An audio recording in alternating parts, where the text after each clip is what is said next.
Assalamualaikum warahmatullahi wabarakatuh.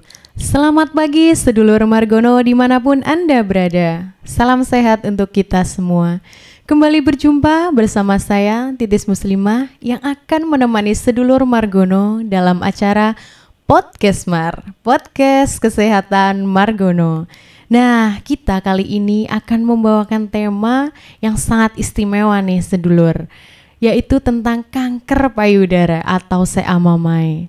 Dan tentunya dengan narasumber yang sangat luar biasa pada pagi hari ini, yaitu dengan beliau Dr. Davin Rizky Parulian, Silalahi spesialis bedah subspesialis onkologi konsultan. Selamat pagi dokter. Selamat pagi Mbak Titis. Gimana kabarnya dokter? Baik, Mbak Titis gimana pagi ini? Baik. Alhamdulillah baik dokter. Kesibukannya akhir-akhir ini selain di rumah sakit apa nih dok? Di rumah sakit aja sih. Oh di rumah sakit aja. Paling hanya olahraga, kemudian ya bersama keluarga. Oh iya, olahraga yang lagi digeluti itu apa dok? Lari ya. Oh iya, berarti selain dapat tubuh yang sehat, dapat badan bonus juga ya dok, badan yang bagus ya dok ya. Oh iya, saya nih hobinya juga senam nih dok, tapi cuma dapat ininya aja dok, dapat sehatnya, bonusnya nggak dapat ini. Nah ya, saya nih tadi penasaran nih dok sama gelarnya dokter nih dok. Subspesialis onkologi konsultan itu gimana nih dok? Jadi kami sebagai dokter meneruskan pendidikan untuk spesialisasi kami yaitu spesialis bedah, kemudian diteruskan lagi tuh Mbak Titis jadi subspesialis bedah onkologi. Jadi di mana bidang itu menggeluti tentang bagaimana cara tata laksana kanker, terutama kanker payudara, kepala dan leher, jaringan lunak, dan juga kanker-kanker yang disebabkan oleh karena kelenjar getah bening. Oh gitu ya bro dok. Berarti salah satu konsultan kanker di Margono juga ya dok. Berarti sesuai dengan tema kita kali ini ya dok ya. Nah sedulur Margono, sesuai dengan tema kita kali ini nih, sebelum kita berbincang lebih jauh nih tentang kanker payudara, saya punya pantun nih buat sedulur Margono yang ada di rumah. Nanti bantu cakep-cakep ya dok. Iya. Tuku minyak nang pasar kono. Cakep. Ayo pada nyimak podcast Margono. Nah, baik. Kita kali ini kan mau membahas tentang kanker nih dok. Khususnya kanker payudara nih dok. Nah, kan sedulur Margono yang di rumah itu kan masih awam ya dok tentang kanker payudara ya dok ya. Terus saya minta dijelaskan nih dok. Sebenarnya kanker payudara itu apa sih dok? Kok bisa terjadi gitu? Jadi sebelum kita masuk ke kanker payudara, ini yang biasanya sedulur pada bingung itu satu nih. Iya. Jadi apa sih tumor itu? Apa sih kanker itu? Gitu. Jadi awal itu kita harus tahu. Jadi semua benjolan yang tidak normal yang ada di tubuh, benjolan abnormal, itu kita sebutnya tumor tuh Mbak Titis. Oh, jadi tumor. Mau itu jerawat muncul itu ya tumor Mbak Titis. Atau misalnya Mbak Titis lagi senam nih, terus jatuh, benjol kan kepalanya. Itu juga kita sebutnya tumor. Jadi semua benjolan yang tidak normal di tubuh itu kita sebut sebagai tumor. Nah, secara garis besar itu tumor dibagi menjadi dua sifatnya. Satu tumor yang bersifat jinak dan satu lagi tumor yang bersifat ganas atau kita biasanya sebut dengan kanker. Jadi kanker secara garis besar adalah tumor yang sifatnya ganas. Kenapa kok disebut ganas gitu?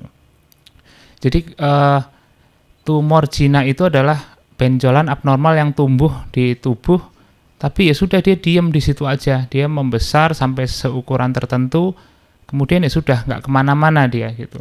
Sedangkan kanker itu kan kita sebutnya tumor ganas. Kenapa kok dia disebut ganas? Karena dia punya kemampuan untuk merusak jaringan sekitar. Jadi setelah tumbuh tuh dia punya kemampuan untuk merusak jaringan sekitar. Setelah itu dia punya kemampuan lagi untuk menyebar ke organ lain. Misalnya, ini kan kita pagi ini spesifik membicarakan tentang kanker payudara ya. Betul. Jadi kanker payudara itu asalnya dari payudara, karena dia bersifat ganas, dia bisa menyebar ke organ lain. Yang paling sering misalnya ke tulang, ke otak, ke liver, atau hati itu. Nah, itulah kenapa tumor itu disebut ganas gitu. Jadi gitu ya dok ya. Berarti itu kanker itu merupakan tumbuhan benjolan gitu ya dok ya, pada tubuh gitu ya dok. Ada yang ganas dan ada yang tumor itu adalah benjolan tidak normal yang tumbuh di tubuh. Nah, tumor itu dibagi menjadi dua, satu jinak, satunya ganas. Nah, kalau yang ganas itu yang kita sebut sebagai kanker. Oh gitu. Iya. Gitu ya dok. Terus ada beberapa tanda dan gejalanya nggak sih dok? Ada. Awalnya seamama itu. Kalau misalnya kita kan sekarang bicara spesifik tentang payudara. Jadi pada kanker payudara itu akan diawali dengan adanya benjolan nih Mbak Titis di payudara. Benjolan yang dia akan membesar menjadi 2 kali lipat dalam satu waktu tertentu gitu. Nah, waktunya tuh biasanya singkat nih. Misalnya awal itu benjolan sebesar kelereng. Hanya dalam 2 atau 3 bulan dia bisa makin besar nih, jadi sebesar buah jeruk misalnya, seperti itu. Nah, itu kan dia berarti pertumbuhannya tidak normal loh, dia akan membesar. Setelah itu, setelah benjolan itu membesar, seperti yang tadi saya bilang, dia akan punya kemampuan untuk merusak organ sekitar gitu. Organ sekitar di payudara yang paling dekat apa? Ya saluran ASI itu. Nah, karena dia merusak saluran ASI itu, dia sampai masuk tuh ke saluran ASI, sehingga menyebabkan adanya tanda yang kedua. Tanda kedua yaitu munculnya keluarnya cairan dari puting susu gitu. Jadi bisa keluar cairan berupa darah atau nanah gitu. Kemudian setelah dia merusak organ sekitar, dia akan menyebar nih ke tempat yang lebih jauh lagi, ke organ yang lebih jauh. Penyebaran kanker payudara itu melalui kelenjar getah bening. Nah, kelenjar getah bening yang paling dekat dari payudara adalah kelenjar getah bening di ketiak. Gitu. Nah, maka akan muncul tanda ketiga, yaitu benjolan di ketiak itu. Jadi ada benjolan juga di situ gitu. Nah, semisal dia sudah bisa keluar dari kelenjar getah bening ketiak, dia akan nyebar tuh Mbak Titis ke organ-organ lain. Misalnya ke tulang, maka akan ada tanda lainnya, yaitu nyeri-nyeri pada tulang tuh. Kemudian misalnya dia menyebar sampai ke liver. Kalau menyebar sampai ke liver, maka akan ada gejala di bagian perut yang paling sering nampak karena kan di liver itu ada saluran empedu. Kalau ada benjolan di situ, dia akan tersumbat, maka tubuh akan menjadi kuning tuh biasanya, seperti itu. Kemudian misalnya dia menyebar lebih jauh lagi ke organ yang paling sulit dicapai nih, di otak gitu. Kalau dia bisa menyebar sampai ke otak, ya maka akan terjadi penurunan kesadaran. Jadi akan ada gejala-gejala seperti tumor pada otak. Jadi ada penurunan kesadaran, kemudian ada gejala-gejala seperti stroke dan lain-lain. Nah, tapi itu semua apabila kanker payudara sudah sampai keluar dari sarangnya, jadi sudah bisa menyebar ke organ lain, ya stadiumnya sudah kita bisa bilang stadium akhir gitu. Kalau misalkan berarti itu sudah menyebar kemana-mana, itu sudah termasuk yang ganas stadium akhir gitu ya dok ya. Stadium akhir. Ada beberapa faktor pemicu atau faktor resikonya nggak dok? Nah, kalau saat ini, jadi secara garis besar, jadi sekarang itu kanker, lebih spesifiknya kanker payudara itu bisa kita cari tahu penyebabnya apa dengan pemeriksaan imunohistokimia namanya IHK. Dan informasi buat sedulur di sini di Rumah Sakit Margono kita sudah bisa melakukan pemeriksaan itu gitu. Sudah ada berarti ya dok. Nanti bisa diperiksa bahwa kanker itu asalnya dari mana. Paling sering itu kan ada tiga komponen yang kita periksa. Yang pertama komponen hormonal. Jadi apabila dia ternyata positif, berarti kanker itu asalnya karena adanya kelainan hormonal di sini. Lebih spesifiknya yaitu hormon kewanitaan, estrogen dan progesteron yang berlebihan gitu. Atau yang kedua yang sering juga yaitu karena faktor genetik. Jadi ada gen-gen tertentu yang harusnya tidak ada di manusia nih Mbak Titis. Hanya karena adanya mutasi genetik, jadi karena keturunan itu dia jadi positif, itu bisa menyebabkan kanker. Kemudian komponen ketiga yang kita periksa yaitu kecepatan sel kankernya itu membelah gitu. Jadi bisa diperiksa apabila kanker itu membelahnya cepat sekali, maka akan ada tata laksana khusus untuk kanker tersebut. Tapi apabila kanker itu tidak membelah secara cepat, ya juga akan ada tata laksana khusus di situ. Gitu. Yeah. Berarti di Margono ini sudah ada screeningnya ya dok? Ya, sudah ada pemeriksaan untuk mengetahui kira-kira dari mana sih asal kanker ini gitu. Jadi nanti pengobatannya akan tepat gitu. Oh gitu ya dok ya. Jadi sedulur Margono nih, di Margono ini di rumah sakit kita tercinta sudah ada nih pemeriksaan namanya IHK, betul dok? Ya betul, IHK. Namanya IHK. Jadi kita itu bisa tahu nih dari mana penyebabnya, terus kemudian apa aja nih ya dok yang untuk tata laksananya, yang paling penting itu pengobatannya apa yang tepat untuk pasien-pasien kanker tersebut.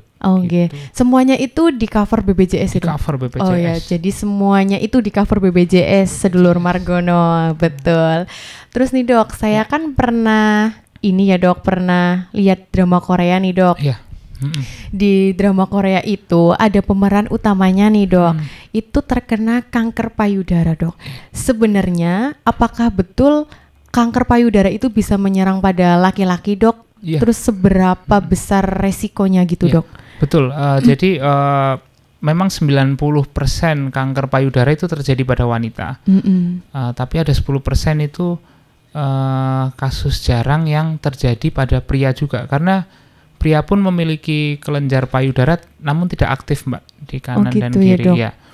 Itu biasanya dia bisa menjadi kanker itu apabila ada manipulasi hormonal di situ. Paling sering itu misalnya binaraga. Nah, binaragawan dok. Ya, binaragawan itu kan dia sering untuk menunjang performanya itu kan menggunakan steroid dari luar itu yang disuntikan, ada yang diminum. Itu bisa memicu manipulasi hormon di situ. Jadi ada ketidakseimbangan hormon pada tubuhnya yang kemudian menyebabkan aktif kembali tuh si kelenjar payudara yang ada di tubuh pria tersebut. Nah, itu yang bisa menyebabkan terjadi kanker payudara di situ. Oh, berarti gitu. Binaragawan itu bisa terkena kanker payudara ya dok? Bisa, itu paling sering itu karena kan dia pakai dia menggunakan steroid untuk steroid itu kan hormon. Iya. Dia itu menggunakan itu untuk menunjang performanya gitu. Cuman kalau yang karena genetik itu ya ada juga, cuman jarang sekali biasanya gitu. Kita pernah ketemu sih kasus ada selama saya di Margono ini saya menemukan ada 2 kasus pria dengan kanker payudara dan dua-duanya karena genetik ternyata gitu. Jadi ya tata laksananya dengan antigen kanker tersebut gitu. Oh, jadi bisa nih ya dok berarti ya dok ya. Bisa. Cuma kebanyakan dari wanita ya dok yang terkena. 90% dari wanita, 10%-nya dari laki-laki.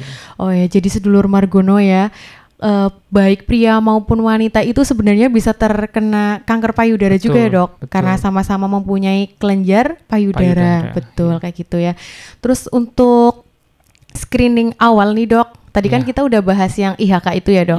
Kan pasti sedulur Margono di rumah ini pasti penasaran nih dok, screening awalnya untuk pengecekan kanker payudara itu gimana dok? Atau dari sendiri juga bisa, atau harus kita ke Fasiankes 1 atau langsung ke rumah sakit gitu dok? Jadi gini, tata laksana payudara itu akan mengikuti stadium. Jadi kita ada sistem stadium pada payudara untuk menilai tingkat keparahannya gitu. Stadium secara garis besar itu dibagi menjadi 4. Stadium 1, 2, 3, dan 4. Kemudian nanti setelah kita kumpulkan tanda dan gejala itu baru bisa kita rangkum dia ada di stadium berapa. Semakin kecil stadiumnya, semakin rendah stadiumnya, maka tata laksananya akan semakin mudah tuh. Gitu.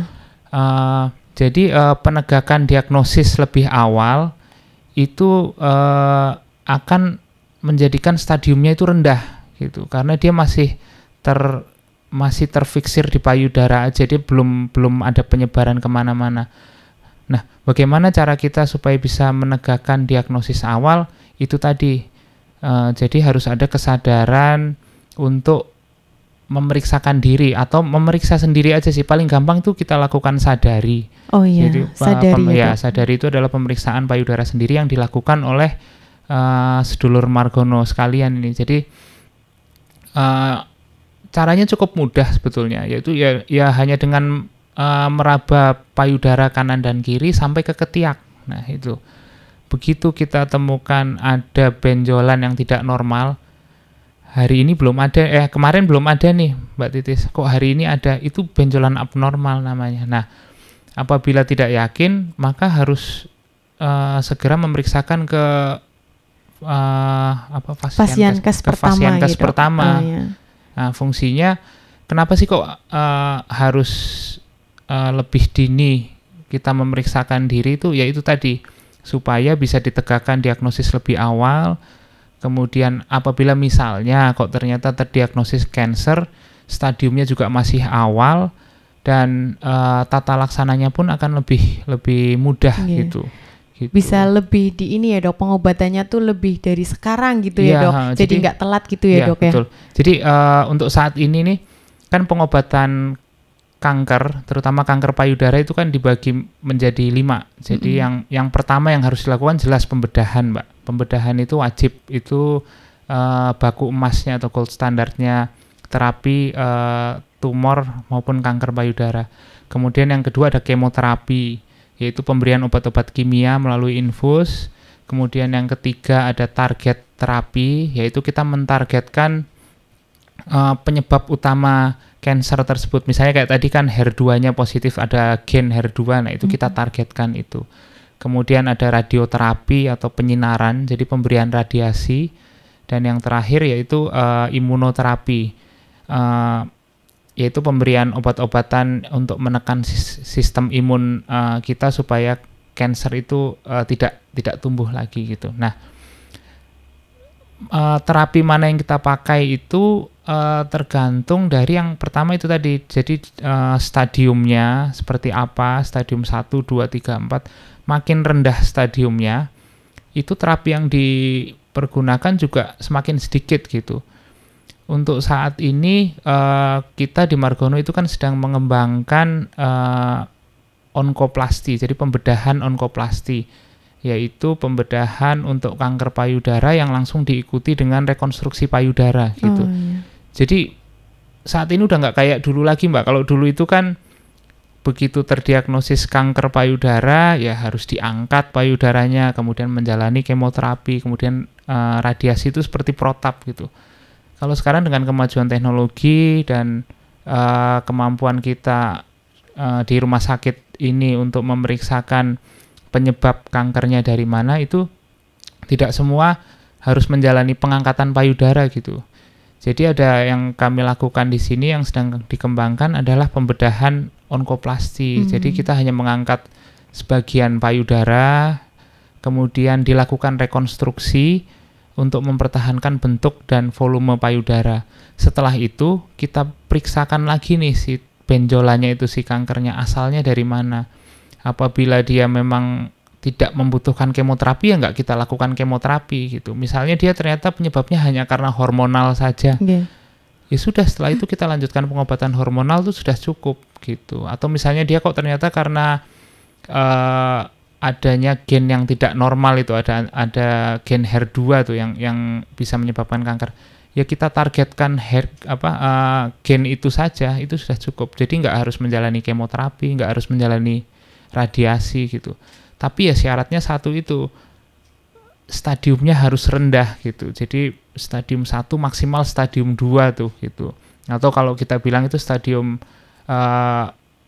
awal atau stadium lokal lanjut. Jadi sudah ada benjolan tapi belum ada penyebaran sampai ke kelenjar getah bening misalnya gitu. Atau belum ada kerusakan yang parah pada kulit, jadi belum ada borok, belum ada luka gitu. Oh gitu, jadi ya Dok ya. Iya, jadi nggak semuanya harus diangkat payudaranya kemudian kemoterapi dan lain-lain, itu enggak. Gini, Gitu. tadi ngomongin tentang pembedahan nih ya dok. Ya, Kan pasti sedulur Margono di rumah ini kan pasti kan takut ya dok. ya, Kalau betul. udah dengar tentang Iya. kanker atau kanker payudara gitu, Iya, khususnya bagi wanita gitu ya dok Iya. ya. Sebenarnya kalau misalkan kanker payudara itu, tadi kan sudah dijelaskan ada pembedahan gitu dok. Itu harus benar-benar dibedah atau ada tindakan lainkah gitu dok? Jadi untuk kita bisa menentukan tadi itu tumor ini sifatnya jinak Iya. atau ganas, itu caranya kan cuma satu Mbak, itu dilakukan pemeriksaan di bawah mikroskop. Jadi harus kita lihat nih di bawah mikroskop ada nggak sih sel kanker di situ. Kalau ada sel kanker ya berarti dia ganas, kalau nggak ada sel kanker ya berarti dia tumor jinak. Nah sebelum bisa kita lakukan tindakan melihat di bawah mikroskop itu, atau biasanya kita sebutnya biopsi. Jadi biopsi itu betul. adalah tindakan kita melihat sel kanker di bawah mikroskop, itu namanya biopsi. Sebelum bisa dilakukan biopsi kan harus ada tindakan dulu nih di depannya. Itu bisa dilakukan insisi ataupun eksisi. Jadi insisi itu dilakukan apabila tumornya terlalu besar nih, jadi tumor terlalu besar, sudah mengakar ke dinding dada, kita nggak bisa nih melakukan pengangkatan semuanya. Itu kita lakukan pengambilan sampel sebagian saja, itu kita lakukan insisi namanya. Baru setelah itu sampel tersebut kita bawa ke laboratorium untuk dilihat di bawah mikroskop. Dicek Ada nggak sel kankernya di situ. Tapi selama bisa kita lakukan pengambilan secara utuh, misalnya tumor hanya ukurannya 3 atau 4 cm, itu kan bisa kita lakukan pengangkatan seluruh tumor tuh, satu tumor utuh ya kita lakukan pengangkatan itu namanya eksisi gitu. Baru setelah itu tumor tersebut kita bawa ke laboratorium untuk dilakukan pemeriksaan yang sama. Lebih lanjut gitu. ya dok. Jadi jika ditanya harus menjalani pembedahan nggak? Ya harus Mbak gitu, karena kalau nggak melewati pembedahan itu kita nggak bisa menentukan dia jinak atau ganas, itu yang paling penting kan itu. Kemudian jenisnya apa, dan kita juga tidak bisa menentukan nanti pengobatan yang paling tepat untuk pasien tersebut seperti apa gitu. Karena pemeriksaan IHK pun itu yang tadi screening untuk mengetahui penyebab kanker itu ya kita lihat dari sampel jaringan tersebut, jadi dari jaringan tumor tersebut yang nanti kita akan periksakan hormonalnya bagaimana, kemudian genetiknya seperti apa gitu. Oh berarti harus memang melalui pembedahan ya Iya dok? betul, itu baku standarnya, baku emasnya untuk tata laksana kanker nomor 1 sampai sekarang masih dengan pembedahan gitu. Jadi sedulur Margono yang ada di rumah nih, nggak perlu takut ya dok ya, nggak perlu takut, pokoknya harus benar-benar memeriksakan dirinya nih ya dok ya. Iya betul. Terus juga nggak perlu takut juga dengan pembedahan ini ya dok, karena sifatnya ini untuk bisa mengobati lebih lanjut gitu ya dok. Betul. Jadi saya sering nih ada ini mitos sebetulnya, mitos di masyarakat bahwa kalau misalnya kanker dilakukan pembedahan itu akan nyebar kemana-mana seperti itu. Itu mitosnya nggak masuk akal. Untuk kita tahu itu kanker aja kan harus dilakukan pembedahan gitu. Kemudian ya memang ada beberapa kanker yang apabila kita lakukan pembedahan dengan teknik yang tidak betul, dengan teknik yang tidak benar, dia memang bisa menyebar kemana-mana gitu. Cuman selama dilakukan dengan teknik yang benar, kemudian dilakukan untuk kepentingan diagnostik, jadi lebih banyak manfaatnya ya kami lakukan gitu. Karena kalau tidak dilakukan pasti ya itu tadi, kita nggak bisa menegakkan diagnosis, kita tidak bisa menentukan terapi yang paling baik untuk pasien kanker tersebut. Gitu. Jadi memang harus ada tindak lanjutnya ya dok ya. Betul Mbak. Iya. Tadi ngomongin tentang nyebar nih ya dok ya. Kan pasti orang awam sama sedulur Margono yang ada di rumah nih pasti kan penasaran nih dok. Betul. Sebenarnya kanker payudara itu kalau sudah menyebar, apakah bisa sembuh total gitu dok? Nah gini. Jadi kalau tata laksana kanker payudara itu kita ada sistem namanya 5-year survival rate. Jadi gimana nih 5 tahun ke depan kira-kira bertahan atau enggak gitu. itu semua ditentukan dari stadium, kemudian sudah ada penyebaran atau belum itu tadi gitu. Apabila sudah ada penyebaran, jadi nggak ada kanker yang sembuh itu nggak ada, Mbak. Kanker itu kita sebutnya remisi atau terkontrol gitu. Jadi kita tindakan semua yang kita lakukan itu tadi pemberian operasi, kemudian pemberian kemoterapi dan lain-lain itu fungsinya untuk mengontrol sel kanker agar tidak menyebar, agar tidak membelah makin cepat lagi gitu. Pada stadium yang 4 ya ini ya kita.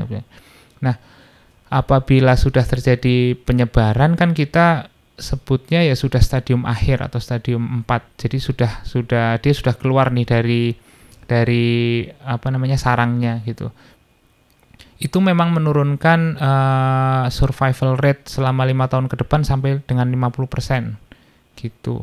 Yang bisa kita lakukan apa? Kita perlambat sel kanker itu untuk membelahnya gitu. Jadi pembelahan sel kanker itu kita perlambat dengan apa? Yaitu tadi dengan mengetahui penyebab kankernya itu dari mana, apakah karena genetik, apakah karena hormonal. Faktor itu nanti yang kita kontrol selama 5 tahun ke depan supaya kanker ini mungkin masih tetap ada nih di tubuh, tapi dia tidak aktif gitu, atau senescence kita bilangnya bahasanya. Berarti gitu. Bahasanya itu bukan menyembuhkan ya dok, betul, cuma mengontrol jaringan supaya tidak menyebar gitu ya dok. Apabila sudah terjadi penyebaran ya ke organ lain, tapi semisal masih stadium awal nih, masih stadium 1 gitu, itu kan 5-year survival rate-nya tinggi sekali. Itu bisa ya kita bilang sembuh itu bisa gitu, karena hanya dengan pembedahan tanpa harus melakukan kemo dan lain. Yang momok untuk sedulur sekalian kan kemoterapinya itu loh biasanya. Jadi kalau kanker kemo, karena memang efek samping kemo itu banyak sekali.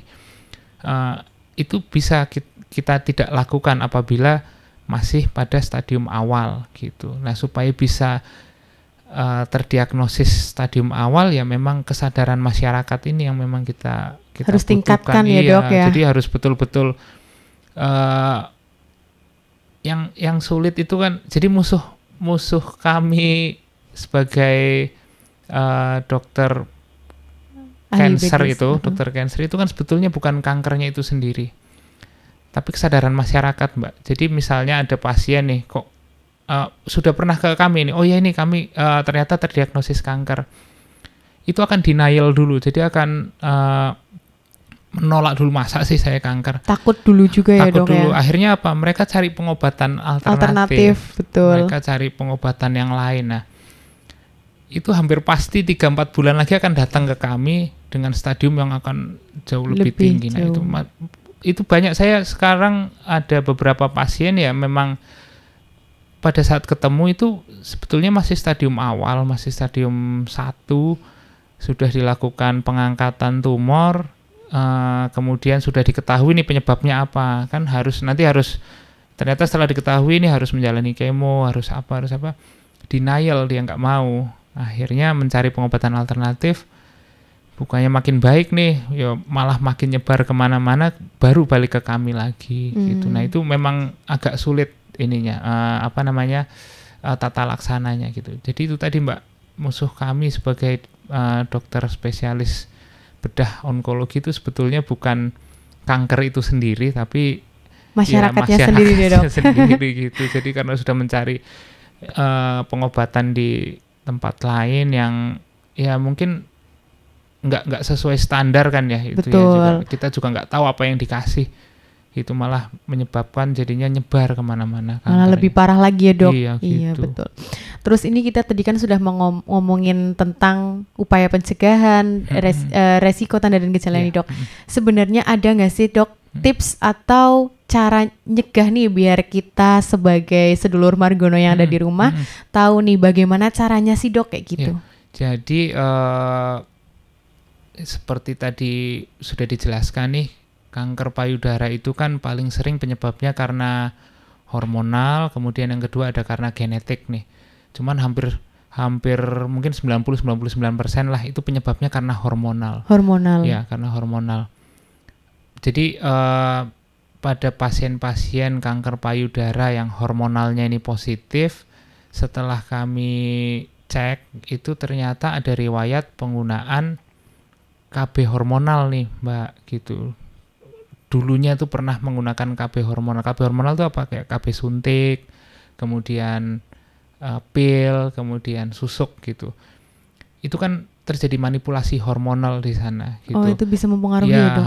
Bukan pasti menjadikan kanker sih enggak gitu. Cuman mungkin dia sudah ada kelainan genetik dulu nih di tubuhnya. Kemudian ditambah dengan adanya manipulasi hormonal dengan penggunaan obat-obat KB hormonal, itu akan mengamplifikasi, jadi meningkatkan risiko terjadinya kanker di payudara gitu. Jadi selalu saya edukasi kalau ke sedulur sekalian ini untuk kalaupun mau menggunakan obat KB itu yang paling KB yang paling aman ya dengan IUD Mbak, dengan penggunaan spiral ya, itu yang paling aman karena risiko menjadikan kanker payudaranya itu rendah sekali. Sedangkan kalau yang obat-obat hormonal itu memang tinggi sekali, itu bisa menyebabkan kanker payudara yang disebabkan oleh karena hormonal tersebut. Oh, berarti gitu. Itu karena obat-obatan itu ya, Dok ya? Iya, bisa jadi salah satunya ya, Dok. Nggak pasti menjadikan sih, enggak. Cuman namanya faktor risiko kan lebih baik kalau kita hindari ya. Betul. Itu yang pertama. Kemudian yang kedua, faktor keturunan. Jadi jika ada keluarga tingkat pertama itu berarti kakak, adik atau ibu yang menderita kanker apapun itu, nggak harus payudara, berarti ada faktor risiko, dia akan berkali lipat faktor risikonya untuk jadi kanker payudara. Oh, jadi pada bisa pasien menyebar, tersebut. Dok? Iya, jadi bisa menurun ya? Iya, diturunkan. Itu tadi saya bilang kan karena ada genetik. Oh. Misalnya dia sudah ada riwayat ibunya menderita kanker nih, ternyata dia pakai obat hormonal nih yang si pasien ini gitu, ya itu pasti risikonya belum tentu jadi, cuman risikonya akan meningkat sekali. Risikonya gitu. Lebih tinggi gitu ya, Dok? Risikonya akan tinggi sekali untuk menderita kanker payudara. Jadi tadi ada penggunaan obat-obatan ya, Dok, obat-obatan kayak contohnya pil KB gitu ya, Dok ya. Terus kalau misalkan nih, Dok, kan saya pernah dengar nih, Dok, nggak tahu mitos atau fakta nih ya, Dok ya. Katanya kalau misalkan ibu menyusui tapi itu tidak menyusui gitu, Dok, kan ada beberapa ibu yang sekarang kayak pekerja kayak gitu ya, Dok, kan jarang menyusui nih, Dok. Itu sebenarnya ngaruh nggak sih, Dok, buat kanker payudaranya ini, Dok? Jadi sebetulnya bukan proses menyusuinya ya, tapi ASINya keluar atau enggak gitu. Jadi pun misalnya nggak menyusui nih, tapi bisa dilakukan pumping gitu, itu nggak apa-apa. Kalau terus nanti jadi kanker sih enggak, Mbak. Cuman memang yang sering itu kasusnya misalnya ibu tidak menyusui kemudian ASINya tidak dikeluarkan, itu akan terjadi penumpukan ASI di dalam. Penumpukan ASI di dalam itu bisa nampak seperti ya benjolan ya di situ. Nah, benjolan tersebut yang itu akan lama sekali tuh dia benjol. Jadi payudara kan terdiri dari kantung-kantung kecil yang jumlahnya jutaan. Kantung itu akan melebar, kemudian akan terisi ASI apabila dalam proses laktasi, baru nanti dipompa tuh oleh kantung tersebut keluar lewat puting susu itu. Apabila tidak dikeluarkan, maka dia akan membeku di dalam gitu si ASI tersebut. Apabila membeku, dia bisa menjadi sumber infeksi gitu.